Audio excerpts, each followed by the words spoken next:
Sekitar pukul 4 subuh, informan kami menghubungi saya melalui handphone. Dia minta bertemu pagi ini di sekitar pasar yang kebetulan hari ini adalah hari pasar, yang cuma 1 kali dalam 1 minggu. Selain meminta sedikit bantuan biaya, ia juga membawa beberapa informasi penting. Setelah melakukan patungan biaya untuk informan kami, pukul 7 WIT, saya berangkat menuju pasar, bergabung dengan Satuan Organik Pengamanan Pasar. Kira-kira setengah jam menunggu, sang informan pun muncul di bagian tengah pasar. Namun beberapa saat kemudian, ia menghilang di balik deretan kios-kios kecil. Sesaat saya merasa khawatir, ia kemungkinan sedang dibuntuti rekan-rekannya yang lain, hingga terpaksa membatalkan untuk bertemu dengan saya. Kekhawatiran saya pun hilang, tiba-tiba ia muncul dari arah belakang saya. Setelah mengatakan beberapa informasi dan menyerahkan 1 memory card, ia pun meninggalkan saya. Kemudian, saya pun kembali ke pos komando.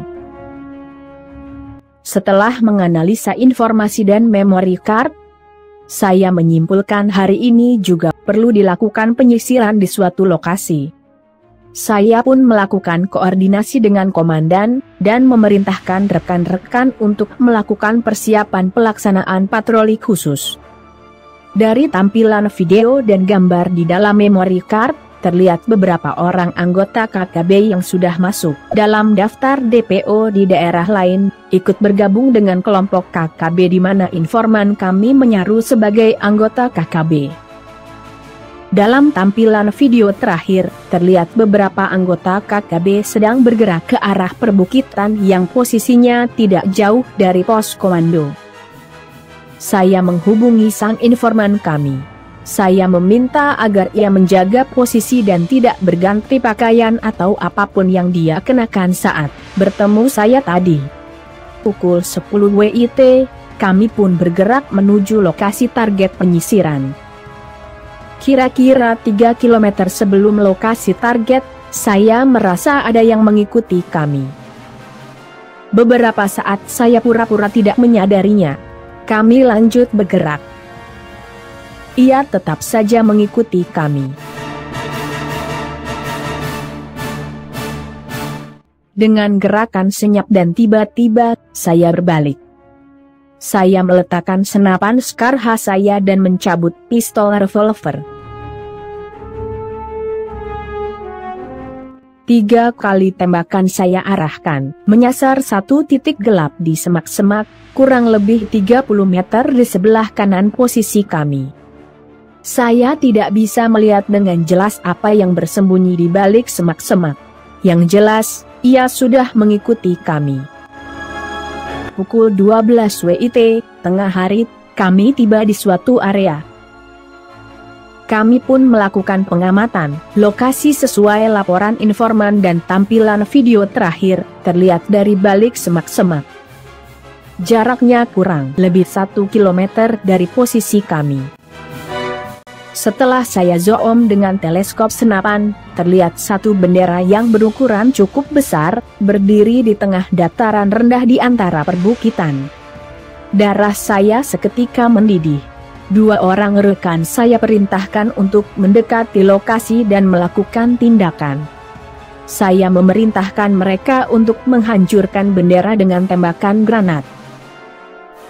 Tak peduli siapapun yang berada di sekitar tiang bendera. Kira-kira 20 menit kemudian, dari posisi saya terlihat 2 ledakan menghancurkan tiang bendera. KKB dan warga simpatisannya yang berada di sekitar lapangan seketika berlarian menyelamatkan diri. Anggota KKB yang memegang senjata, berteriak-teriak sambil melancarkan tembakan balasan ke arah yang tidak jelas. Acara KKB beserta simpatisannya pun batal. Beberapa saat kami diam untuk menganalisa situasi. 25 menit kemudian, dari suara-suara teriakan yang kami dengar, sepertinya kelompok KKB bersenjata sudah terpisah dari warga simpatisannya. Suara riuh warga terdengar semakin menjauh ke arah selatan, menuju satu perkampungan. Sementara suara tembakan KKB terdengar kian mendekati posisi kami. Walau semakin dekat dari arah tembakan, saya yakin mereka tidak mengetahui posisi kami. Mereka hanya berusaha menjauh dari lokasi bendera dihajar granat lontar. Saya memerintahkan rekan-rekan untuk melakukan penindakan dengan cara intai dan petik satu persatu. Kami pun menyebar. Menyadari rekan mereka raib satu persatu, KKB lainnya memilih jurus terakhir, lari tunggang langgang. Walau di luar agenda operasi, kami memutuskan untuk mengamankan dan menguasai lapangan tempat di mana KKB dan simpatisannya berkumpul. Untuk tahun ini, tanggal 1 Juli, tidak satu bendera bintang kejora pun yang bisa berkibar di rimba Papua. Pukul 13.40, misi kami selesai. Kami hantu rimba. Komando.